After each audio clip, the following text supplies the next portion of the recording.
How to add Walmart Associate discount card.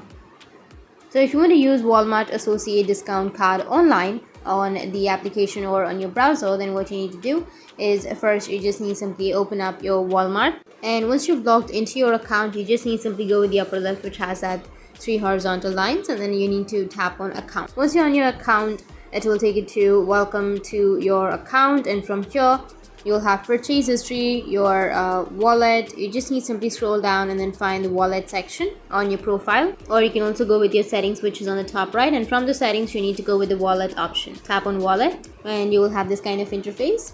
Now from the wallet section, if you scroll down, then you will have an option of discounts and promotions. So scroll down and you will find discounts and promotions. Tap on that option, and here you need to enter your associate card number and then your WIN, which is Walmart identification number, and you can also use your social security number instead of your WIN, and after that go with save. Once you've saved, you'll be able to use your Walmart Associate discount card. So that's it, and if you have any questions, feel free to comment below. Thanks for watching.